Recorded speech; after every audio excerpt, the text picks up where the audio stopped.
नमस्कार, मैं अंशुमान। अर्थम के एक और संस्करण में आपका स्वागत है। पिछले संस्करणों को आपकी जो प्रतिक्रियाएं मिली उनसे हमें और ज़्यादा बेहतर बनने के लिए और ज़्यादा बेहतर विषयों को चुनने की प्रेरणा मिली है। शुरू करते हैं आज का विषय। आपके हाथ में जो आईफोन है या जिन एंटीबायोटिक्स दवाओं की मदद से आप और ज़्यादा बीमार होने से बचते हैं, या चीन में करीब 80 करोड़ लोगों को गरीबी से उबरने का जो रास्ता मिला है, या दक्षिण कोरिया रोबोटिक्स तकनीक का जिस तरह पुरोधा बना है, या दुनिया को कोविड की महामारी से बचाने वाली mRNA वैक्सीन जो पूरी दुनिया में फैली थी, या आपकी चमकती ईवी, ये सब बिल्कुल अलग अलग तरीके के उत्पाद या सेवाएं हैं। आपको पता है इन सब में समानता क्या है? ये सब एक नई सभ्यता की देन है जिसकी बुनियाद पड़ी थी 1956 में और ये फल फूल कर खिल उठी 1990 में। यकीन मानिए, हम सब इसी सभ्यता के नागरिक हैं जो अदृश्य रूप से हमारे भीतर दौड़ती है। फिर आप चाहे शहर में रहते हों या गांव में, किसी सुदूर सुहानी वादी में रह रहे हों, अंतरिक्ष की सैर कर रहे हों किसी अंतरिक्ष स्टेशन में, या समुद्र की गहराई में किसी पनडुब्बी के भीतर हों, यह सभ्यता ही वहां आपको लेकर आई है। इसी के जरिए आप वहां तक पहुंचे हैं। नहीं समझे आप? मैं इसे सप्लाई चेन सिविलाइजेशन कहता हूं। आविष्कार तो बहुत तेरे हुए हैं, होते रहेंगे, मगर ज़्यादातर अकेले आविष्कार हैं। सैकड़ों तकनीकों, हजारों लोगों और असंख्य प्रोसेस को मिलाकर कोई अगर एक आविष्कार बना है तो वो सप्लाई चेन है। और इसीलिए सप्लाई चेन एक आविष्कार नहीं, एक सभ्यता, एक सिविलाइजेशन है। यह हमें नहीं दिखती, जैसे कि धमनियों में बहता रक्त हमें नहीं दिखता, लेकिन जब रक्त रुकता है या धमनी तोड़कर बाहर निकलता है तो हम रुक जाते हैं। आप सब सप्लाई चेन का कोई नाम रखें या नहीं, लेकिन सभ्यता की इस शक्ति को, ताकत को महसूस करने के दो नमूने पकड़िए और इससे आपको समझ में आएगा कि हम किस विषय की बात कर रहे हैं। एक स्मार्टफोन में करीब 1400 से अधिक एलिमेंट या घटक होते हैं जो 43 देशों से आते हैं। Cobalt democratic Republic of Congo से आता है, रिफाइनिंग चीन में होती है, बैटरी दक्षिण कोरिया में बनती है, असेंबली वियतनाम, चीन और भारत में होती है। इसी तरह आईफोन बनता है करीब 200 सप्लायर्स की मदद से जो 43 देशों में फैले हैं। कोविड की वैक्सीन को ही लीजिए।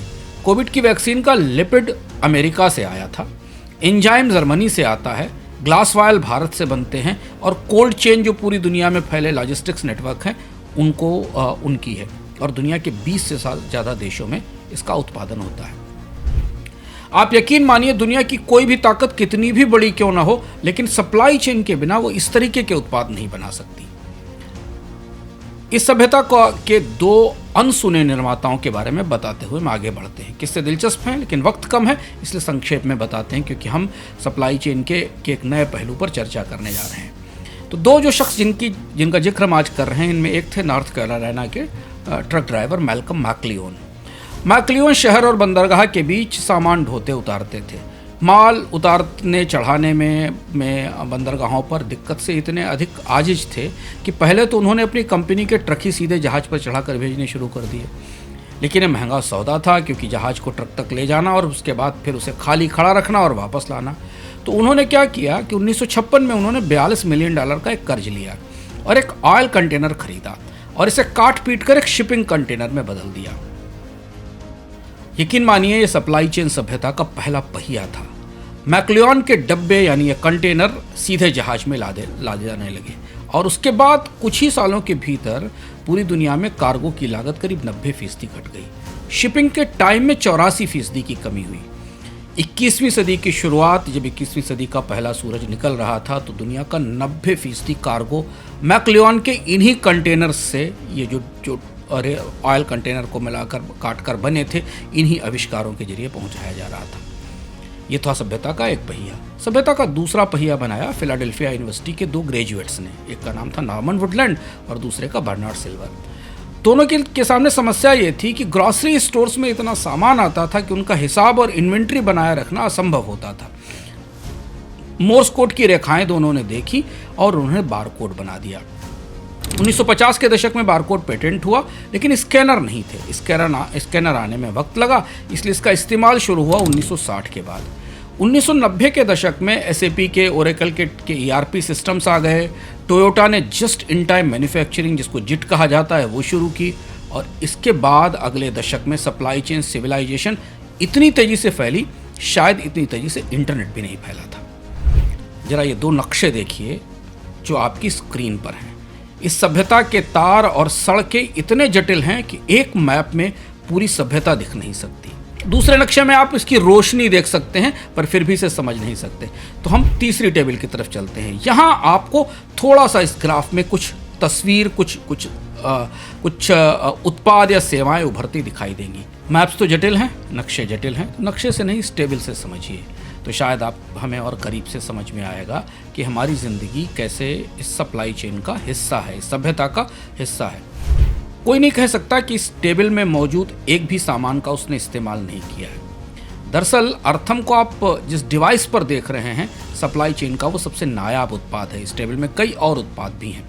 स्मार्टफोन को लें, इलेक्ट्रिक वाहनों को लें, फार्मास्यूटिकल्स को लें, परिधान और जूतों को लें, ऑटोमोबाइल को लें, सेमीकंडक्टर को लें, प्रोसेस्ड फूड, बिल्डिंग के कंस्ट्रक्शन के सामान और चिकित्सा उपकरण। ये इतना बड़ा नेटवर्क है, इतना बड़ा समूह है जिसका इस्तेमाल पूरी दुनिया में हर व्यक्ति करता है। दरअसल सप्लाई चेन बनी थी लागत में कमी के लिए और बड़े पैमाने पर उत्पादन करने के लिए, ताकि सस्ते सामान को नए बाजारों तक पहुंचाया जा सके। और इसके साथ इसमें तकनीक भी थी। एक चीज़ ध्यान रखें और देखें कि अगर ये नहीं बनती तो जो एक कार फोन 1984 में $12,000 के आसपास आता था, वो आज $790 का है, जिसे आप आईफोन या स्मार्टफोन कहते हैं। इस टेबल को ध्यान से देखिए। अगर ये सभ्यता नहीं होती तो कौन सी चीज़ कितनी महंगी होती, ये इस टेबल में दिख रहा है। स्मार्टफोन की लागत में करीब 50% की कमी आई, परिधान और जूते 60% सस्ते हुए, ऑटोमोबाइल्स करीब 30% सस्ते हुए, फार्मास्यूटिकल 25 से 40% और बहुत सारे उपभोक्ता इलेक्ट्रॉनिक्स जिनका हम आसपास इस्तेमाल करते हैं वो सिर्फ इन सप्लाई चेन्स की वजह से सस्ते हुए। आज इस विषय पर चर्चा की वजह यह है कि इन्हें बनाने में केवल तकनीक, डिमांड, लोग, आविष्कार, सस्ता लेबर इनकी भूमिका नहीं थी, बल्कि सबसे बड़ी भूमिका थी सरकारों की, जिन्होंने इस सप्लाई चेन को बनने दिया। उन्होंने दो काम किए। उन्होंने एक तो इंपोर्ट ड्यूटीज़ कम की, आयात शुल्क कम किए, ताकि दुनिया के कई देशों में इनका उत्पादन हो सके और एक से दूसरे देश में इन्हें पहुंचाया जा सके। और दूसरा, इसके लिए बनने वाला जो सप्लाई चेन नेटवर्क था, जिसमें बंदरगाह थे, जिसमें सड़कें थीं, जिसमें एयरपोर्ट्स थे, उनमें निवेश किया। यहाँ आप WTO के शुक्रगुजार रहिए, क्योंकि उसकी जो मल्टीलेटरल बहुपक्षीय व्यापार व्यवस्था थी, वो महंगाई मिटाने वाली इस सभ्यता की रीढ़ है। सप्लाई चेन ने दुनिया में महंगाई मिटाने में और लोगों को सस्ते और बेहतर सामान उपलब्ध कराने में सबसे बड़ी भूमिका निभाई है, और उसके पीछे वो मल्टीलेटरल बहुपक्षीय व्यापार व्यवस्था थी। Supply chain research firm x transfer की एक ताज़ा रिपोर्ट में पढ़ रहा था। वह बताती है कि इस क्रांति की मदद से एशिया में करीब 80 करोड़ लोग गरीबी से उबरे हैं। तो अब ये सप्लाई चेन अगर सरकारों ने बनाई है तो वही से तोड़ भी सकती हैं। डोनाल्ड ट्रंप के टैरिफ के बारे में हम लगातार चर्चाओं में सुन रहे हैं। अगर आप गौर से देखें तो उनका ऐसा लगता है जैसे कि एशिया पर उनका गुस्सा फट पड़ा है। 20 से 40% तक टैरिफ लगाए हैं। बात केवल इतनी नहीं है कि एशिया के निर्यातक भारत जैसे निर्यातकों को अमेरिका के बाज़ार में माल बेचना महंगा होगा, जिससे कि बाज़ार में उनकी आपूर्ति कम होगी, बल्कि इससे ज़्यादा गहरी बात यह है कि उनके कुछ एक फैसलों से आधुनिक दुनिया की सबसे नायाब सभ्यता खतरे में है। दुनिया की सबसे नायाब सभ्यता है एशिया की सप्लाई चेन, या एशियन सप्लाई चेन, एशियाई सप्लाई चेन, जो कहना चाहें। ठीक उसी तरह जैसे स्पेनिश आक्रांताओं ने एज़टेक सभ्यता को ध्वस्त कर दिया था, उनका टैरिफ हमला इस सप्लाई चेन सभ्यता को ध्वस्त कर रहा है। इसके बाद इसके नतीजे में महंगाई और गरीबी बढ़ने की संभावना है। ये सब सुनने के बाद आपके दिमाग में सवाल होगा कि क्या एशिया की सप्लाई चेन इतनी कीमती है? आखिर इसमें ऐसा क्या है जिसका टूटना दुनिया झेल नहीं सकती?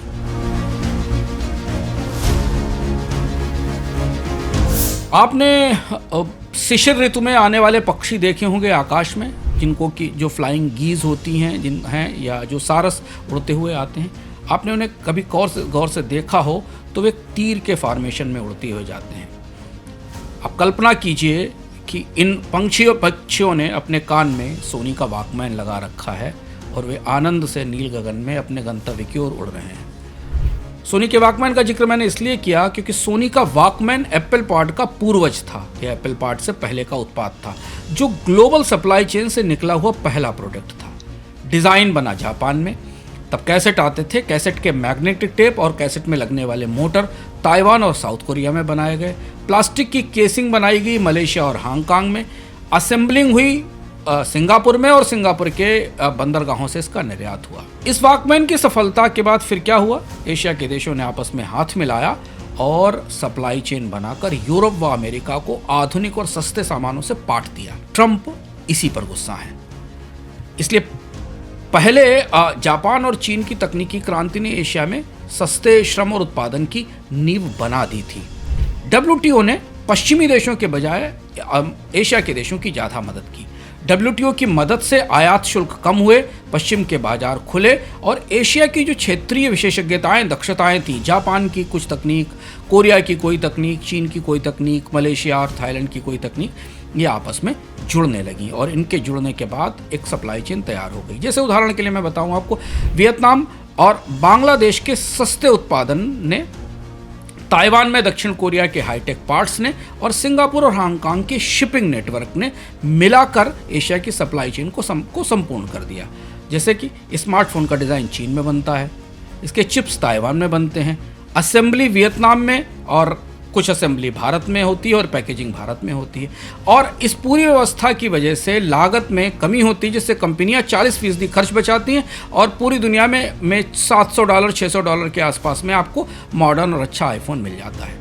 नतीजा क्या हुआ? आसियान का जो क्षेत्रीय व्यापार था वो 1990 में करीब 46% था और 2021 में बढ़कर 58% हो गया। और अगर इसके आकार में देखें तो काफ़ी बड़ी बढ़ोतरी थी। यही वो फ्लाइंग गीज मॉडल है, यही जो आपको अपनी स्क्रीन पर उड़ता हुआ दिख रहा है, ये वही वो फ्लाइंग गीज मॉडल है, यानी उड़ते हुए सारस पंक्षियों का मॉडल, जिस पर ट्रंप नाराज है। Supply chain firm east spring का अध्ययन बताता है कि एशिया की आपूर्ति श्रृंखला एक दूसरे से जुड़े गियर्स की तरह काम करती है और ये बड़ा दिलचस्प जानना है। जैसे जापान और दक्षिण कोरिया हाईटेक डिज़ाइन में पहले से स्थापित हैं। चीन और ताइवान जो इंटरमीडिएट उत्पाद हैं वो बनाते हैं और जो अंतिम उत्पाद हैं उनकी असेंबलिंग वियतनाम में या भारत में होती है। सिंगापुर के बंदरगाह और हांगकांग का लॉजिस्टिक्स हब इन्हें पूरी दुनिया में विस्तार से पहुंचाता है, ये जो आपको आपकी स्क्रीन में दिख रहा है। इसलिए डोनाल्ड ट्रंप ने अपने पहले कार्यकाल में चीन पर जब प्रतिबंध लगाए तो आपको याद होगा उसका एक बड़ा महत्वपूर्ण नतीजा सामने आया। एक नई रणनीति उभरी जिसे चाइना +1 कहा जाता है। चीन में उस समय लागत भी बढ़ रही थी और एशिया के देश धीमे धीमे कुछ क्षेत्रों में अपनी उत्पादन क्षमताएं बना चुके थे। अमेरिका और चीन के बीच में तनाव बढ़ा, लागतें बढ़ी, तो दुनिया की कंपनियों ने एक नई रणनीति पर काम करना शुरू किया और उन्होंने चीन से निकलकर एशिया के अन्य देशों में अपने उत्पादन के केंद्र बनाने शुरू किए। जैसे एप्पल और सैमसंग भारत और वियतनाम में मोबाइल फ़ोन का उत्पादन कर रही हैं, असेंबलिंग कर रही हैं, आप ये कह सकते हैं। इसलिए 2018 के बाद से एशिया की सप्लाई चेन में अब काफ़ी बड़े बदलाव हुए हैं। निर्माण में चीन की हिस्सेदारी घटी और वियतनाम की हिस्सेदारी बढ़ी। चीन ने बेहद चतुराई के साथ आसियान को आगे किया और रीजनल ट्रेड का एशियन सप्लाई में हिस्सा 58% हो गया। इसमें काफ़ी कुछ कच्चा माल या पुर्जे चीन से आते थे। इसलिए डोनाल्ड ट्रंप ने सबसे पहले वियतनाम को समझौते पर राजी किया। डोनाल्ड ट्रंप जितने समझौते करना चाहते थे उनमें सिर्फ वियतनाम का ही एक ऐसा समझौता था जो सफलतापूर्वक वो कर पाए। एक यूके का दूसरा समझौता था। इस पर हम आगे बात करेंगे, लेकिन चाइना प्लस या चाइना +1 तेजी से उभरा। ईस्ट स्प्रिंग और एबरडीन इन्वेस्टमेंट के अध्ययन बताते हैं कि थाईलैंड और इंडोनेशिया में मैन्युफैक्चरिंग की लागत चीन की तुलना में 10 से 15% कम है। वियतनाम में फैक्ट्री मजदूरी औसतन $280 प्रति माह है, जबकि चीन में करीब $750 पे करने पड़ते हैं। आसियान अब एक किस्म का क्लस्टर बन चुका है जो पूरी सप्लाई चेन को अलग अलग हिस्से को संचालित करता है। आसियान को अलग अलग देश नहीं बल्कि एक विराट मैन्युफैक्चरिंग हब के तौर पर आप देख सकते हैं, जो एक बड़े भूगोल पर फैला है और जिसमें अलग अलग क्लस्टर हैं। और इसीलिए यही वजह है कि चीन ने बड़ी तेज़ी के साथ RCEP बनाया। डोनाल्ड ट्रंप ने अपने पिछले कार्यकाल में ठीक इसी तरीके का एक बड़ा ट्रेड एग्रीमेंट जो अमेरिका और नॉर्थ अटलांटिक के बीच बनने वाला था उसे ख़त्म कर दिया था, लेकिन चीन ने रीजनल इकोनॉमिक कोऑपरेशन एग्रीमेंट किया, RCEP बनाया और 15 देश जो एशिया पैसिफिक सेक्टर क्षेत्र के देश थे उनके टैरिफ कम किए, जिसकी वजह से सप्लाई चेन के लिए उत्पादन और सस्ता हो गया और अमेरिका और यूरोप को ज़्यादा सस्ता सामान जाने लगा। इसका असर क्या हुआ? पश्चिमी देशों के उत्पादक अपनी कंपनियां बनाने के बजाय या यूरोप में अमेरिका में अपनी कंपनियां लगाने के बजाय इसी सप्लाई चेन के केंद्र देशों में अपने उत्पादन करने लगे, यही उत्पादन बंद होने लगा। आप ध्यान से टेबल देखिए, इसमें ट्रंप की बेचैनी का मर्म छिपा है। ट्रंप की पूरी टैरिफ व्यवस्था की जो बेचैनी है वो यहाँ से दिखाई देती है। एशिया की जो आपूर्ति श्रृंखला की एक्सपर्टाइज है, विशेषज्ञता है, वो आपको दिखाई देती है।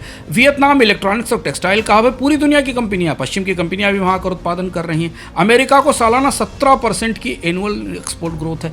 मलेशिया सेमीकंडक्टर में 13% चिप असेंबली करता है, टेस्टिंग करता है। थाईलैंड ऑटोमोबाइल और ईवी है, करीब 2.5 मिलियन वाहन बनाता है, ईवी बैटरी का हब है। ताइवान सेमीकंडक्टर का तो बड़ा हब है ही। 60 से 70% चिप फाउंड्रीज वहाँ काम करती हैं जो पूरी दुनिया को आपूर्ति करती। और भारत मोबाइल मैन्युफैक्चरिंग में, असेंबलिंग में, आईटी में बड़ा केंद्र बनकर उभरा। पिछले 5 वर्षों में 4 गुनी बढ़ोतरी हुई उत्पादन की क्षमता में। ये वो दर्द है जो एशिया पर जो ताजे टैरिफ लगाए हैं डोनाल्ड ट्रंप ने, वो उसकी ये दर्द उसकी वजह है। अंकटाड की एक रिपोर्ट में पढ़ रहा था ताजी, उसने बताया कि बीते एक दशक में आसियान देशों में विदेशी निवेश 2 गुना हो गया। 2013 से 2016 तक ये केवल $120 बिलियन था, लेकिन 2024 के बाद $230 बिलियन पर पहुंच गया। ये वही वजह थी क्योंकि इन देशों में उत्पादन लागत कम थी, तो पश्चिमी देशों की बहुराष्ट्रीय कंपनियों ने अपनी सप्लाई के लिए इन देशों को केंद्र बनाया और इसीलिए टेस्ला की कारें चीन में बनती हैं। ईस्ट स्प्रिंग के आंकड़े बताते हैं कि चीन में उत्पादन लागत बढ़ने के बाद नाइके ने जूते का उत्पादन वियतनाम स्थानांतरित कर दिया। पहले चीन में बनते थे, फिर वियतनाम में बनने लगे। अमेरिका के साथ तनाव के बाद एप्पल ने आईपैड का करीब 20% प्रोडक्शन वियतनाम को ट्रांसफ़र कर दिया। इसी तरह कोविड लॉकडाउन के दौरान हार्ड डिस्क ड्राइव के उत्पादन पर जब असर पड़ा तो टोयोटा ने थाईलैंड और इंडोनेशिया में उत्पादन शुरू किया। यह था सप्लाई चेन का अपना एडजस्टमेंट अंदर, जो हमने पिछले दिनों में देखा, पिछले वर्षों में देखा। अब जो सबसे महत्वपूर्ण आंकड़ा मैं आपको बताने जा रहा हूं, उसे जानना ज़रूरी है। एशिया इस समय ग्लोबल वैल्यू चेन ट्रेड का 50% हिस्सा संभाल रहा है। 50%, अगर पूरी दुनिया में जो भी सामान मिलते हैं उसका 50% हिस्सा एशिया के नियंत्रण में है। एशिया की अगर उसकी वैल्यू चेन के वैल्यूएशन है सामान को देखें, जिसमें सिंगापुर और वियतनाम का में 50% से अधिक निर्यात में विदेशी इनपुट है। ये आंकड़ा ज़रूर याद रखिएगा, क्योंकि यही आंकड़ा इसी को ट्रंप के टैरिफ निशाना बना रहे हैं। सिंगापुर और वियतनाम जो सामान बनाते हैं उनमें करीब 50% हिस्सा बाकी देशों के से आयात होकर आता है, जिसमें साउथ कोरिया, चीन और बाकी देश शामिल हैं। और इसी विषय पर हम आगे और बात करने वाले हैं। बहरहाल चाइना +1 कामयाब रहा। एशिया में कई छोटे छोटे चीन बन गए और आसियान एक बड़ा इंडस्ट्रियल क्लस्टर बन गया। अब आपके दिमाग में सवाल होगा कि ट्रंप के टैरिफ आखिर एशिया को कैसे निशाना बना रहे हैं। अमेरिका ने जुलाई 2025 की शुरुआत में एशियाई देशों पर नए टैरिफ लगा दिए। ये खबर पूरी सबको पता है। पहले ये टेबल देखिए, फिर उसके बाद हम इनका मर्म समझते हैं। इस टेबल में आपको समझ में आएगा कि इससे पहले इन देशों पर से जो सामान निर्यात होता था या अमेरिका के बाजार में जाता था, उस पर कितनी दर थी और कौन सा देश कितना प्रभावित होगा। टेबल लंबी है पर ध्यान से देखने की कोशिश करिए। चीन 25 से 30% के आसपास की ड्यूटी थी, 55 से 104% की ड्यूटी हो गई। कौन से क्षेत्र प्रभावित होंगे? इलेक्ट्रॉनिक्स, कॉपर और खिलौने। कॉपर पर 50% अलग से ड्यूटी लगा दी डोनाल्ड ट्रंप ने। वियतनाम 25% पर निर्यात करता था, 46% हो गया। थाईलैंड 15% पर निर्यात करता था, 37% हो गया। फर्नीचर और कृषि उत्पादों पर असर पड़ेगा। भारत पर 10% था, जो कॉपर पर 50% मिला लें तो 26-27% है। सबसे ज़्यादा असर फार्मा पर पड़ना है, इसके बाद मेटल्स पर पड़ना है। साउथ कोरिया 10 से 25%, कंबोडिया 10 से 49%। ये पूरी जिन देशों के नाम आपको इस सूची में दिख रहे हैं, ये एशियाई सप्लाई चेन के गियर्स हैं। इस एशियाई सप्लाई चेन के अलग अलग हिस्से हैं और इन पर औसत टैरिफ 2018-19 की तुलना में 2 गुना, 3 गुना और 4 गुने से भी ज़्यादा बढ़ गया है। और ये है डोनाल्ड ट्रंप के टैरिफ का पूरा मसौदा। भारत के लिए ब्रिक्स का टैरिफ और ज़्यादा बढ़त लेकर आ सकता है, क्योंकि डोनाल्ड ट्रंप ने ये कहा है कि वो ब्रिक्स देशों के साथ ब्रिक्स जो अमेरिका के खिलाफ हैं उन पर 10% और का एडिशनल टैरिफ लगाएंगे। अब ध्यान से समझें कि एशिया में के निर्यात पर टैरिफ इस समय ऐतिहासिक ऊंचाई पर है। 2025 में एशियाई निर्यातकों पर टैरिफ करीब 54% तक पहुंच गए हैं, जबकि चीन के कुछ उत्पादों पर 104% तक हैं। ट्रंप के पहले कार्यकाल में जब 2018 में वो आए थे, उनकी तुलना में टैरिफ का दायरा काफ़ी बढ़ गया और सख्ती भी बढ़ गई है, जिससे कि और ज़्यादा अर्थव्यवस्थाएं प्रभावित हो रही हैं। अब इस ब्यौरे को देखकर आपके दिमाग में सवाल होगा कि आखिर एशिया में वियतनाम ही ऐसा अकेला क्यों है जिसने ट्रंप से डील कर ली, और इसका असर क्या हुआ। वियतनाम के साथ संधि दरअसल डोनाल्ड ट्रंप का बेहद अचूक दांव है, जिसने आसियान की सप्लाई चेन की चूलें हिला दी हैं। आप कहें कि आसियान की सप्लाई चेन का जो पूरा ढांचा था उसे लड़खड़ा दिया था। वियतनाम परोक्ष रूप से अमेरिका और चीन के, या अमेरिका और आसियान के, और अमेरिका और एशिया के ट्रेड वार में अमेरिका का रणनीतिक साझेदार बन गया है। वियतनाम के साथ जो समझौता हुआ उसमें एक बेहद महत्वपूर्ण प्रावधान है। इस समझौते में वियतनाम ने अमेरिकी इंपोर्ट को सस्ता करने और अपने बाजार में टैरिफ हटाने का तो फैसला स्वीकार किया ही, इसके अलावा चीन के सामान पर ट्रांसशिपमेंट यानी दूसरे देश के रास्ते अमेरिका को भेजने पर 40% का सख्त टैक्स स्वीकार किया। मतलब समझें कि अगर चीन के बने हुए पुर्जों के साथ वियतनाम में कोई इलेक्ट्रॉनिक्स बनता है, या चीन के बने हुए कच्चे माल से वियतनाम में कोई सामान बनता है और उसे अमेरिका के बाजार में एक्सपोर्ट किया जाता है, तो उस पर 40% का टैरिफ लगेगा। बदले में वियतनाम को सामान्य के टैरिफ को 40% से घटाकर 46% से 20% कर दिया गया, जो पहले 10% था। तो अगर आप पूरे एशिया में देखें तो वियतनाम पर सबसे कम टैरिफ है अमेरिका की तरफ से, और उसके बदले वियतनाम से ये कुर्बानी मांगी गई है। ये समझौता वियतनाम को अमेरिकी बाजार में पहुंच बनाए रखने के लिए और कठोर प्रतिबंध से बचाने में मदद करता है। लेकिन ईस्ट एशिया फोरम की रिपोर्ट बताती है कि वियतनाम को अब अमेरिका के नए नियमों के तहत अपनी सप्लाई चेन की बड़ी पड़ताल करनी होगी, और जिस भी सामान में 35% या 45% से कम वियतनामी सामग्री पाई जाएगी, उसका HSN कोड बदलना होगा, यानी वो कोड जिसके आधार पर उसे निर्यात किया जाता है। अब ये समझौता वियतनाम के लिए बड़ा जोखिम भरा है, लेकिन एक सोचा समझा कदम है। वियतनाम के संदर्भ में हम चीन बनाम अमेरिका का संतुलन समझते हैं। इससे हमें समझ में आएगा कि इसके पीछे की रणनीति क्या है। अंकटाड और ईस्ट एशिया फोरम और कॉमट्रेड के ताजे आंकड़े में पढ़ रहा था, जो बता रहे थे कि 2024 में वियतनाम ने अमेरिका को करीब 110 बिलियन डॉलर के आसपास का निर्यात किया, जो 2018 से 340% ज़्यादा है। वहीं चीन से वियतनाम को 163 अरब डॉलर का आयात हुआ। जितना निर्यात वियतनाम से अमेरिका को हुआ, उससे ज़्यादा इंपोर्ट वियतनाम ने चाइना से किया। और वियतनाम इस समय चीन का चौथा सबसे बड़ा एक्सपोर्ट डेस्टिनेशन है। वियतनाम ने अमेरिका से SUV, LNG, तमाम तरीके के कृषि उत्पादों पर अपने 123.5 अरब डॉलर का जो ट्रेड सरप्लस है उसे कम करने की कोशिश की है। इसके बदले अमेरिका वियतनाम के सामान को तेज़ी से अपने बाजार में आने देगा, तमाम बाधाएं ख़त्म करेगा। लेकिन ये समझौता वियतनाम को एक ट्रांसशिपमेंट हब की जगह मैन्युफैक्चरिंग केंद्र में बदलने की कोशिश करेगा, खासतौर से कपड़ा क्षेत्र में, जहां 37 अरब डॉलर में के निर्यात में चीन की सामग्री 60% के आसपास है। मगर इस समझौते के बाद वियतनाम की परिस्थिति और एशियाई पूरे क्षेत्र में जो सप्लाई चेन का संतुलन है वो पूरी तरह बदल जाएगा। इसी तरह थाईलैंड को देखें। थाईलैंड करीब 36% टैरिफ और मलेशिया करीब 25% टैरिफ के साथ पड़ोसी देशों के जो टैरिफ हैं उनके बराबर हैं। वियतनाम का यह समझौता अन्य देशों के लिए मॉडल भी बन गया है। अमेरिका ने थाईलैंड और मलेशिया और भारत से भी ये कहा है कि 60% अगर स्थानीय सामग्री नहीं हुई तो उसके ऊपर भी 40% ट्रांसशिपमेंट टैक्स लगाया जाएगा।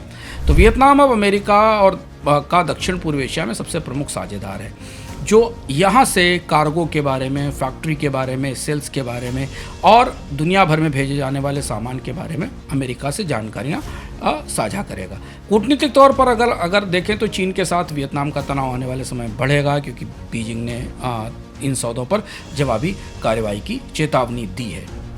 लेकिन वियतनाम ने इस पूरी एशियन सप्लाई चेन को हिलाने में और अमेरिका की रणनीति पर आगे बढ़ने में अमेरिका की सबसे बड़ी मदद की है।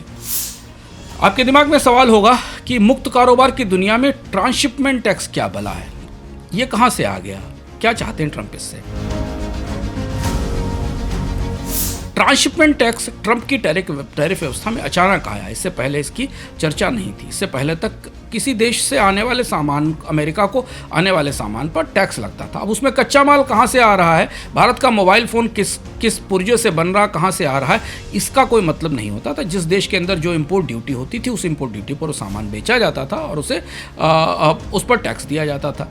लेकिन ये टैक्स उन सामानों पर लगाया जा रहा है जो तीसरे देशों के माध्यम से, जैसे वियतनाम के माध्यम से अमेरिका भेजे जाते हैं, ताकि मूल रूप से ये ड्यूटी उस देश पर लगे जहाँ से कच्चा माल या पुर्जे आ रहे हैं। और वहाँ से अब वियतनाम जैसे देश ऐसा करते हैं क्योंकि वो उस इम्पोर्ट ड्यूटी से बचने के लिए, जो उस मूल देश से चीन से आने वाले सामान पर जो अमेरिका में लगती है, उससे बचने के लिए वो कच्चा माल और पुर्जे अपने यहाँ लाते हैं और अपने यहाँ से चीज़ें असेंबल करके भेजते हैं। ये ट्रांसशिपमेंट टैक्स जो ट्रंप लेकर आए हैं, इसे ध्यान से आप स्क्रीन पर भी पढ़ सकते हैं। ये एंटी डंपिंग या काउंटरवेलिंग ड्यूटी से बिल्कुल अलग है, जो पहले लगाई जाती थी जब कोई अभी भी लगाई जाती है जब कोई देश किसी देश में सस्ते माल की डंपिंग करता है। क्योंकि ये काउंटरवेलिंग और एंटी डंपिंग ड्यूटी नहीं, ये सप्लाई चेन की पूरी प्रक्रिया को बदलने की कोशिश करता है। अमेरिका ने इस टैक्स को 1992 के ट्रेड एक्सपेंशन एक्ट की धारा 232 के तहत लागू किया है। इसके तहत डोनाल्ड ट्रंप को यह अधिकार मिला है कि वो राष्ट्रीय सुरक्षा के आधार पर किसी भी देश पर कोई भी इंपोर्ट प्रतिबंध या आयात प्रतिबंध लगा सकते हैं। ट्रांसशिपमेंट टैक्स का सीधा उद्देश्य यह है कि चीन का सामान जो तीसरे देशों के माध्यम से, वियतनाम देशों जैसे देशों के माध्यम से अमेरिका को जाता था, उसे रोका जाए और उस सप्लाई चेन को प्रभावित किया जाए।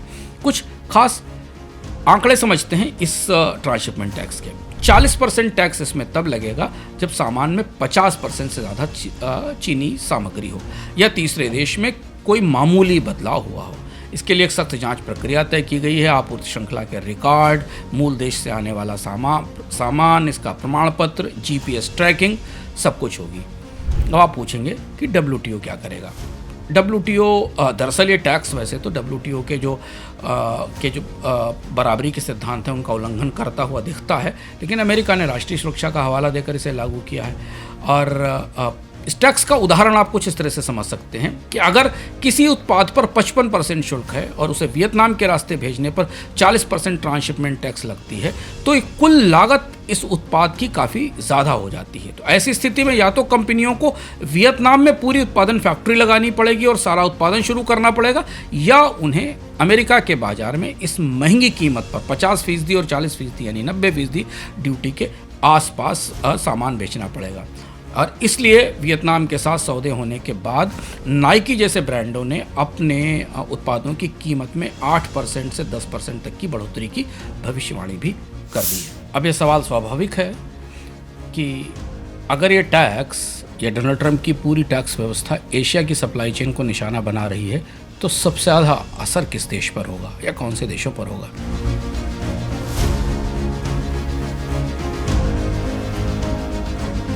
चाइना प्लस वन का मॉडल एशियाई सप्लाई चेन का बुनियादी आधार है। उसकी बुनियाद या उसका पूरा गणित algorithm China plus one model पर बना है। कंपनियों ने अपने उत्पादन को केवल चीन पर निर्भर नहीं रखा, बल्कि वियतनाम, थाईलैंड, भारत जैसे अलग अलग देशों में फैलाया। और पिछले एक दशक में इस रणनीति ने दक्षिण पूर्व एशिया में, खासतौर पर भारत में निवेश और निर्यात को बढ़ावा दिया है। रोडियम ग्रुप और IMF के कुछ रिपोर्ट्स में पढ़ रहा था, अंकटाट के भी कुछ आंकड़े बता रहे थे कि वियतनाम में 2023 में FDI प्रत्यक्ष निवेश $38 बिलियन तक पहुंच गया। अमेरिका को इलेक्ट्रॉनिक्स निर्यात 2018 में से 2024 के बीच 340% बढ़ा, जो 2024 में $136 बिलियन पर पहुंच गया। ऐसा इसलिए हुआ क्योंकि वियतनाम में बड़ा विदेशी निवेश आया और विदेशी कंपनियों ने, पश्चिम की कंपनियों ने, अमेरिका की कंपनियों ने, यूरोप की कंपनियों ने वियतनाम से निर्यात करना शुरू किया। भारत में 2024 में $110 बिलियन के नए निवेश प्रोजेक्ट आए। अमेरिका को निर्यात 87-88 बिलियन तक पहुंच गया, जिसमें इलेक्ट्रॉनिक्स और फार्मा प्रमुख थे। इसलिए डोनाल्ड ट्रंप भारत के निर्यात पर इतनी सख्ती करना चाहते हैं और इस तरह से ड्यूटी लगाना चाहते हैं। तीसरा मुल्क थाईलैंड ले लीजिए।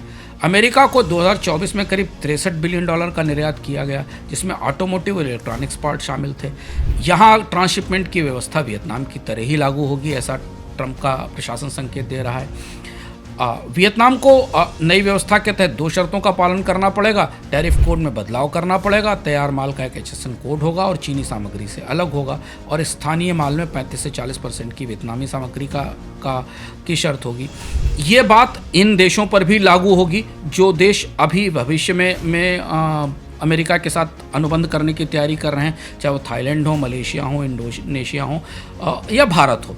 और इसीलिए भारत की संधि को लेकर इतना असमंजस लगातार बना हुआ है। जब इसको रिकॉर्ड कर रहे हैं तब तक संधि नहीं हो पाई है। दूसरी चीज़ ये कि डोनाल्ड ट्रंप का संकेत है कि इसे वैश्विक स्तर पर भी लागू किया जा सकता है, क्योंकि अगर ये मॉडल वियतनाम का सक्सेसफुल हुआ तो थाईलैंड और मलेशिया जैसे देशों के लिए ट्रांसशिपमेंट लागू किया जाना लगभग 100% तय समझ में आ रहा है। यह भी माना जा रहा है कि अमेरिका और यूके के समझौते में भी कुछ इस तरीके की व्यवस्था शामिल की जा सकती है जिसमें दवाइयों और स्टील में चीनी सामग्री की आपूर्ति को रोका जा सके, क्योंकि चीन कच्चे माल की बड़ी आपूर्ति यूरोप के उत्पादकों को भी करता है। भारत की दुविधा ये कि भारत चीन से इलेक्ट्रॉनिक्स पुर्जे मंगाता है। मेड इन इंडिया का जो सामान भारत में बनता भी है उसमें भी अधिकांश सामान चीन से आता है। और यहाँ अगर हम वियतनाम के समझौते को मॉडल माने तो यहाँ 60% के घरेलू उत्पादन की शर्त लागू होगी, जो भारत के लिए, और अगर भारत को 40% टैरिफ देना पड़ा तो भारत के लिए अमेरिकी बाजार में पहुँचना लगभग असंभव कर देगा, क्योंकि इतने ऊंचे टैरिफ और ट्रांसशिपमेंट सख्ती के बाद उन देशों को नुकसान होना पूरी तरह तय है जो पहले से ही चीन से सामान लाकर प्रोसेसिंग या असेंबलिंग करते थे और उसे अमेरिका के और यूरोप में भेजते थे। क्योंकि China plus one supply chain का एक बुनियादी मॉडल था जिसको पास थ्रू मैन्युफैक्चरिंग कहते हैं, जिसको जैसे कि भारत में मोबाइल फ़ोन की असेंबलिंग होती है। अब कंपनियों को ये साबित करना होगा कि ये सब कुछ सामान उनके प्रोडक्ट्स में उनकी का जो वैल्यू एडिशन है वो वास्तविक रूप से उसी देश में हुआ है जहां उन्होंने लगा रखा है, और नहीं तो उन्हें भारी टैक्स देना पड़ेगा। ये व्यवस्था डोनाल्ड ट्रंप अब आने वाले समय में देशों के पर लागू कर रहे हैं। अब आइए एशिया की सप्लाई चेन के भीतर चलते हैं ताकि हमें समझ सकें कि इस फैसले के बाद जो दुनिया में 50% वैल्यू चेन को कंट्रोल करने वाला नेटवर्क है वो कैसे प्रभावित होगा। चीन एशिया की सप्लाई चेन का पूरी श्रृंखला का केंद्र है। ये क्या बनाता है? ये बहुत सारे इंटरमीडिएट गुड्स बनाता है जिसमें कच्चे माल भी हैं और पार्ट्स भी हैं। इनकी सप्लाई पूरे एशिया में होती है और तैयार उत्पादों के लिए ये अपने आप में एक बड़ा बाजार भी, क्योंकि चीन एक बहुत बड़ी अर्थव्यवस्था है। तो वियतनाम और मलेशिया, थाईलैंड, ताइवान में बनने वाले सामान चीन के बाजार में बिकते भी हैं। IMF का, रोडियम का, एशिया सोसाइटी के, मैकिन्सी के तमाम अध्ययन हमें बताते हैं कि वियतनाम के इलेक्ट्रॉनिक्स में चीन के करीब 50% पार्ट्स लगते हैं, जैसे सेमीकंडक्टर, डिस्प्ले और वायरिंग। स्मार्टफोन और कंप्यूटर का निर्यात इस पर निर्भर है। कपड़ा उद्योग में 60% से अधिक सामग्री जैसे कपड़े के रंग और जिपर चीन से आते हैं। मशीनरी के लिए जो इंडस्ट्रियल प्रोडक्शन बनते हैं, जो असेंबली और असेंबली लाइनें बनती हैं, वो सब चीन से आती हैं और जिस पर वियतनाम में उत्पादन होता है। थाईलैंड की स्थिति यह है कि थाईलैंड के ऑटोमोटिव क्षेत्र में इंजन, इलेक्ट्रॉनिक्स, टायर चीन के पुर्जे मौजूद हैं। इलेक्ट्रॉनिक्स निर्यात के लिए जो सर्किट बोर्ड और अन्य इंटरमीडिएट सामान जो पुर्जे हैं वो भी चीन से आते हैं। कपड़ा उद्योग में चीन के कपड़े और धागे का थाईलैंड में बड़े पैमाने पर इस्तेमाल होता है। इसी तरह मलेशिया को देखते हैं। मलेशिया में जो इलेक्ट्रॉनिक्स और सेमीकंडक्टर पैकेजिंग के लिए सिलिकॉन वेफर्स और चिप्स चीन से आते हैं। मैन्युफैक्चरिंग कारखानों के लिए औद्योगिक मशीनरी चीन से आती है। पाम ऑयल की प्रोसेसिंग में जो केमिकल्स का इस्तेमाल होता है और जो मशीनें लगती हैं वो चीन से आती हैं। इंडोनेशिया जो भी कंज्यूमर प्रोडक्ट बनाता है, पेय पदार्थ बनाता है उसमें चीन का प्लास्टिक, रसायन और पैकेजिंग इस्तेमाल होती है। ऑटोमोटिव में कार पार्ट्स, इलेक्ट्रिक वाहनों की बैटरी चीन से आती है। कपड़े के लिए चीनी यार्न जैसे थाईलैंड को जाता है वैसे ही इंडोनेशिया को भी जाता है। भारत की स्थिति इस समय में बेहद जटिल है। फार्मास्यूटिकल जो भारत का सबसे बड़ा एक्सपोर्ट है अमेरिका को, जिस पर सबसे ज़्यादा बेचैनी है भारत में, उसका 60 से 70% API जो कि मूल कच्चा माल है वो चीन से आयात होता है। इलेक्ट्रॉनिक्स में मोबाइल फ़ोन की असेंबली के लिए चीनी पार्ट्स का बड़ा उपयोग है। थोड़ा बहुत स्थानीय सामग्री बढ़ रही है, लेकिन अभी भी बड़ा जो की कंपोनेंट है वो चीन से आ रहा है। इसके अलावा जो कंस्ट्रक्शन सेक्टर है उसमें चीन के उपकरणों का इस्तेमाल तो हो ही रहा है। ये परिस्थिति है एशिया की सप्लाई चेन की। इस टेबल में हम एशिया की सप्लाई चेन को और गहराई से देखकर समझ सकते हैं कि कौन सा उत्पाद उसके क्या है, उसके प्रमुख इंपोर्टर देश क्या हैं और चीन का उस सामग्री में कितनी हिस्सेदारी है। और आपको इसमें इस पूरी सप्लाई चेन में ये दिखाई देगा कि अधिकांश बड़े निर्यात जो पश्चिम को हो रहे हैं उनमें चीन के कच्चे माल की, चीन के इंटरमीडिएट्स की या चीन के पुर्जों की हिस्सेदारी 20% से लेकर 60% तक है। यानी एशिया के मैक्सिमम निर्यात क्षेत्र, अधिकांश निर्यात क्षेत्र इलेक्ट्रॉनिक्स, कपड़ा और मशीनरी के मामले में चीन की सामग्री पर निर्भर है। अमेरिका के टैक्स के बाद अब इन सारी कंपनियों को, निर्यातकों को कठिनाई होगी, क्योंकि उन्हें इस सामान की आपूर्ति के लिए अमेरिका को बार बार हिसाब देना होगा। अब कंपनियां क्या कर रही हैं? नई स्थानीय आपूर्तिकर्ताओं को तलाश रही हैं, नई सप्लाई चेन बनाने की कोशिश कर रही हैं, लेकिन इस प्रक्रिया में लंबा समय होगा। तो जोखिम किस तरीके का है, ये हमारे लिए समझना ज़रूरी है पूरी सप्लाई चेन को। जिन देशों पर ट्रांसशिपमेंट टैक्स लगेगा उनका जोखिम क्या है? वियतनाम पर सबसे ज़्यादा खतरा है। वियतनाम, थाईलैंड सबसे ज़्यादा जोखिम में है। उनके पास चीनी सामग्री 50 से 60% के आसपास है। मलेशिया और भारत के लिए मध्यम जोखिम है, क्योंकि मलेशिया और भारत की चीन पर निर्भरता 2 ही 3 महत्वपूर्ण उद्योगों में है, लेकिन फार्मा और इलेक्ट्रॉनिक्स बड़े उद्योग हैं, यहाँ ट्रांसशिपमेंट काफ़ी भारी पड़ेगा। इंडोनेशिया के लिए भी मध्यम जोखिम है। कूटनीतिक तौर पर अगर इसे समझें तो ट्रंप ने एशिया की जो एक्सपोर्ट यूनिटी थी, जो निर्यात एकता थी, उसमें दरार डाल दी है और नई टैरिफ नीति ने उस रीजनल यूनिटी को, उस क्षेत्रीय एकता को कमजोर किया है। आसियान और आरसेप जैसे जो क्षेत्रीय व्यापारिक समझौते थे, जो ग्लोबल साउथ को, जिसको एक टर्म है, एक मुहावरा है जो कूटनीति में प्रयोग होता है, जो ग्लोबल साउथ को आपस में एक्सपोर्ट की क्षमताएं बढ़ाकर पश्चिम के बाज़ारों में बेचने की ताकत देते थे, वो दबाव में है। और यही वजह है कि चीन ने आसियान के साथ अपनी ट्रेड डील को नया रूप देना शुरू किया है और 3.0 ट्रेड डील लाने की तैयारी है, जो शायद इस साल के अंत तक इस पर दस्तखत हो जाएंगे और अगले साल उसे लागू किया जाएगा। अब स्थिति है कि Vietnam, Thailand, Malaysia, Philippines, Bharat, Indonesia जैसे सभी देश अमेरिका के साथ अलग अलग द्विपक्षीय समझौते कर रहे हैं, जिसमें थाईलैंड ने अपने व्यापार सरप्लस को 70% कम करने का प्रस्ताव दिया है। मलेशिया और इंडोनेशिया अमेरिकी सामानों के लिए अपने बाजार को खोल रहे हैं। तो ये जो पूरी एकजुटता थी एक दूसरे के सब की, वो ख़त्म हो गई है और हर देश अलग अलग तरीके से अमेरिका के साथ अपने समझौते कर रहा है। और उसमें भी इस बात की कोई गारंटी नहीं है कि एक ही जैसे प्रोडक्ट या एक ही जैसे रॉ मटेरियल पर या सप्लाई या सर्विस पर अमेरिका एक जैसे टैक्स लगाएगा। हो सकता है वही सामान जो वियतनाम से जा रहा हो और भारत से जा रहा हो, उन पर 2 अलग अलग टैक्स दरें हों, और इसका बड़ा नुकसान जो आपसी प्रतिस्पर्धा है, जो रीजनल कॉम्पिटिटिवनेस है, उस पर भी पड़ेगा। तो आपके दिमाग में ये प्रश्न जरूर होगा कि सप्लाई चेन का विघटन किस तरीके की चुनौती पैदा करेगा। ये बेहद गंभीर मामला है सप्लाई चेन का विघटन एशिया में। एशिया को गरीबी से निकालने वाले या गरीबी से बाहर आने वाले बीते 2 दशकों में इस क्रांति की सबसे बड़ी भूमिका थी। करीब 80 करोड़ लोग जो निम्न और मध्यम वर्ग आय में शामिल हुए, वो इसी के जरिए आए। 3 बड़े असर होंगे इस विघटन के, जो हमें आने वाले समय में दिख रहा है। और इसीलिए आप देखिए अमेरिका का केंद्रीय बैंक, फेडरल रिजर्व या दुनिया भर के बैंक्स आने वाले समय को लेकर इतने सशंकित और आशंकित क्यों हैं। पहला असर होगा महंगाई, क्योंकि सप्लाई चेन ने महंगाई कम की थी। हमने आपको बताया कि कार फोन $12,000 का था, $700 का आईफोन मिलने लगा है। दूसरा रोजगार, क्योंकि इतनी बड़ा सप्लाई चेन नेटवर्क बना तो उस पर असर हुआ। और तीसरा ये कि एशिया में विदेशी निवेश, उस पर असर पड़ेगा।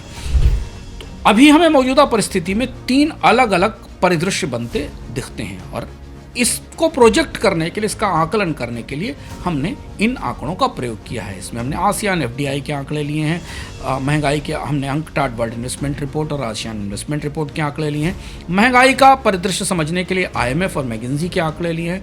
बेरोजगारी को समझने के लिए ILO, ADB, वर्ल्ड बैंक के लेबर सर्विस के आंकड़े लिए हैं। और सप्लाई चेन के जो प्रोसेस हैं उनके लिए एशिया सोसाइटी, रोडियम ग्रुप और अन्य सप्लाई चेन के आंकड़ों को लिया है, जिसके आधार पर हमें जानने की कोशिश करेंगे, आपको बताने की कोशिश करेंगे कि कौन से 3 ऐसे परिदृश्य बन रहे हैं जो एशियाई सप्लाई चेन के तितर बितर होने के बाद हमारे सामने दिखाई देंगे। पहला जो बड़ा परिदृश्य है ट्रंप के टैरिफ और ट्रांसशिपमेंट से एशियाई की सप्लाई चेन में, वो लंबा विघटन का परिदृश्य है, जिसमें कि पूरी सप्लाई चेन पूरी तरह बिखर जाए या ध्वस्त हो जाए, जिसकी संभावना हमें बनती दिख रही है अगर एशिया के सारे देशों ने पर डोनाल्ड ट्रंप ने वो टैरिफ लगा दिए जिनकी घोषणा उन्होंने की है। ऐसी स्थिति में कंपनियां वैकल्पिक रास्तों की खोज करेंगी, लेकिन चीन पर निर्भरता बनी रहेगी। स्थानीय क्षमताओं की कमी होगी, जिससे कि उत्पादों की लागत में बढ़ोतरी दिखाई देगी। महंगाई का पर इसका क्या असर होगा? अमेरिका और एशिया में, खासतौर पर अमेरिका के बाजार में इलेक्ट्रॉनिक्स, कपड़े और गाड़ियों की महंगाई करीब 5 से 8% तक बढ़ सकती है। आयातक इंपोर्टर अपनी लागत को पास ऑन करेंगे, अमेरिका के बाजार में पास ऑन करेंगे, यूरोप के बाजारों में पास ऑन करेंगे, जिससे कि पूरी दुनिया में महंगाई का खतरा है। विदेशी निवेश को लेकर जो आकलन हमें मिल रहे हैं उस हिसाब से आसियान में 2025-26 में विदेशी निवेश में करीब 20 से 30% की कमी हो सकती है। वियतनाम, थाईलैंड, मलेशिया सबसे ज़्यादा प्रभावित होंगे। यहाँ सबसे विदेशी निवेश में तेज गिरावट आ सकती है।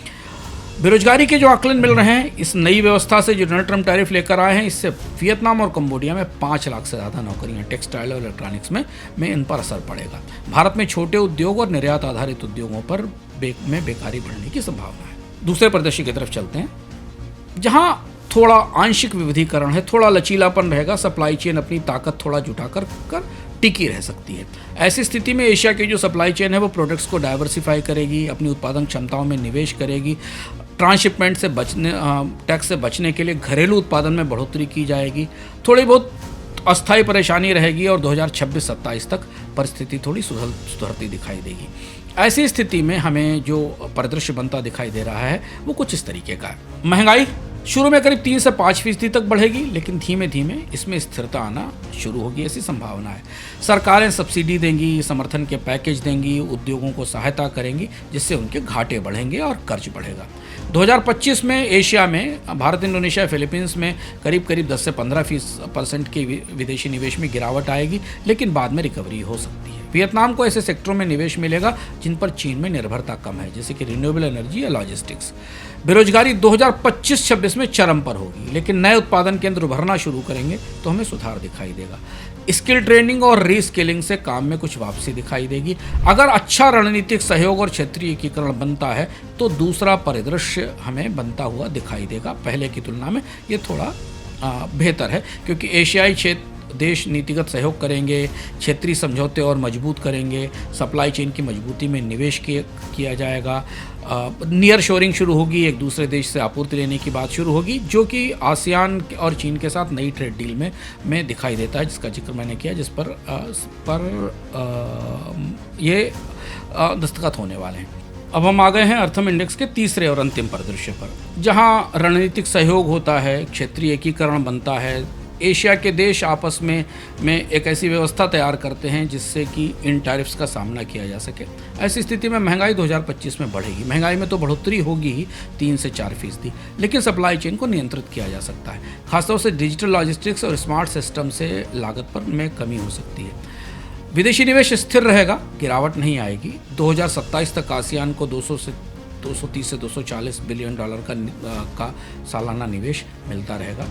बेरोजगारी में शुरुआती झटका लगेगा, लेकिन फिर ये स्थिर रहेगी। जो सेक्टर प्रभावित होते हैं उनमें नई नौकरियां बनना शुरू होती हैं। टेक्नोलॉजी, लॉजिस्टिक्स और मैन्युफैक्चरिंग से थोड़ी मदद मिल सकती है। क्षेत्रीय श्रम, जो क्षेत्रीय मजदूर हैं या श्रमिक हैं, वो आपस में एक दूसरे से आदान प्रदान होता है, स्किल अपग्रेडेशन होता है और रोजगार की संभावनाएं बेहतर होती हैं। ये तीसरा परिदृश्य है।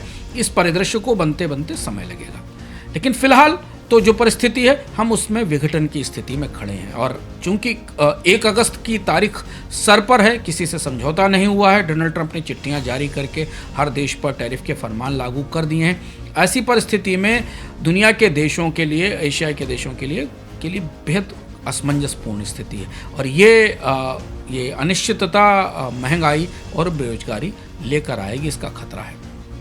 दरअसल इतिहास से हम यही सीखते हैं कि इतिहास से हमने कुछ नहीं सीखा है। 1929 में जब अमेरिकी शेयर बाजार टूटा 1929 में, तो शुरुआती आर्थिक मंदी आई, ग्रेट डिप्रेशन हुआ, अमेरिका में बेरोजगारी आई और आर्थिक संकट बढ़ा। किसान और उद्योगपति उस समय यूरोप से हो रहे सस्ते आयात से परेशान थे। सरकार को ये लगा कि अगर विदेशी सामान पर ऊंचा टैरिफ लगा दिया जाए, उसको महंगा कर दिया जाए देश में आने से, तो स्थानीय उद्योगों को सुरक्षा मिलेगी, नौकरियां बचेंगी और निवेश होना शुरू होगा। सीनेटर रीड स्मूट यूटाह के सीनेटर थे और ओरेगन के एक कांग्रेस रिप्रेजेंटेटिव थे विलिस हॉले, दोनों मिलकर एक कानून लाए। दोनों रिपब्लिकन थे, ट्रंप की पार्टी के ही थे और दोनों ही संरक्षणवादी नीतियों के, एक प्रोटेक्शनिस्ट पॉलिसी के समर्थक थे। अमेरिकी राजनीति में उदारवादी और संरक्षणवादी नीतियों के बीच पुराना टकराव है, लंबे दौर से। इस पर कभी फिर चर्चा हो सकती। बहुत सारे दिलचस्प किस्से हैं। इन्होंने राष्ट्रपति हर्बर्ट हूवर को इस बात के लिए बाध्य किया कि वो इस कानून को पारित करें। अर्थशास्त्रियों ने हर्बर्ट हूवर को चिट्ठी लिखी कि अगर इस तरीके का कोई फैसला लिया तो अमेरिका गहरी मंदी में धंस जाएगा। लेकिन इस चेतावनी के बावजूद हर्बर्ट हूवर ने जून 1930 में इस कानून पर हस्ताक्षर किए, जिसको स्मूट-हाउले एक्ट कहते हैं। इस एक्ट ने क्या किया? इस एक्ट ने 900 से ज़्यादा प्रोडक्ट्स पर औसत टैरिफ दर अमेरिका में 48% कर दी। यानी अमेरिका में आने वाले सामानों पर 48% की इम्पोर्ट ड्यूटी लगने लगी। हुआ नतीजा क्या कि कनाडा, यूरोप और बाकी देशों ने अमेरिका के सामान पर जवाबी टैरिफ लगा दिए। अभी यहाँ जवाबी टैरिफ लगे नहीं हैं। देखा जा रहा है कि कौन सा देश जवाबी टैरिफ लगा सकता है। केवल चीन ने जवाबी टैरिफ लगाए हैं और चीन ने वो सीधा टकराव सामने लिया है, जिसके बाद रेयर अर्थ को लेकर डोनाल्ड ट्रंप को चीन को सहमत करना पड़ा। लेकिन बाकी दुनिया के देशों ने डोनाल्ड ट्रंप के टैरिफ पर जवाबी टैरिफ नहीं लगाए हैं। लेकिन स्मूट-हाउले एक्ट जब आया था 1930 में, उस समय जो बड़े ट्रेड कंट्री थे उस समय यूरोप के में कनाडा और बाकी देश, उन्होंने अमेरिका से आने वाले सामान पर, जो अपने देश में सामान आते थे, उन पर जवाबी टैरिफ लगा दिए। नतीजा क्या हुआ? 1929 से 1934 के बीच ग्लोबल ट्रेड करीब 66%, 66% श्रिंक कर गया। पूरी दुनिया का ट्रेड ही बैठ गया इस टैरिफ वार से। मंदी और गहरी हुई, बेरोजगारी बढ़ी और दुनिया की अर्थव्यवस्था को बड़ा नुकसान हुआ इस व्यवस्था से। अब ये सप्लाई चेन का युग है। दुनिया के देश जब जवाबी टैरिफ लगाएंगे तो नुकसान कई गुना बढ़ जाएगा, क्योंकि एक देश दूसरे देश पर टैरिफ लगाने से एक बहुत बड़ी आबादी दुनिया की सस्ते सामान उपलब्ध नहीं होंगे, महंगाई और बेरोजगारी बढ़ेगी। दुनिया भर के नेताओं को ये बात मालूम है कि प्रोटेक्शनिज्म, संरक्षणवाद कभी सुरक्षा नहीं देता, लेकिन नेता हैं तो कुछ ना कुछ तो करेंगे।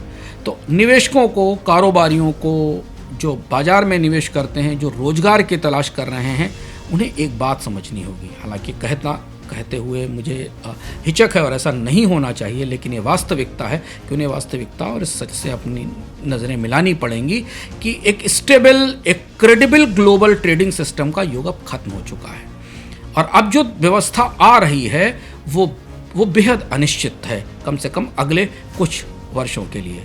तो मुझे आज़म बहजाद का एक शेर याद आता है कि इससे पहले कि मंजिल अंधेरों में तब्दील होने लगे, काफिले से कहो रहनुमा ढूंढ ले रहनुमा के लिए।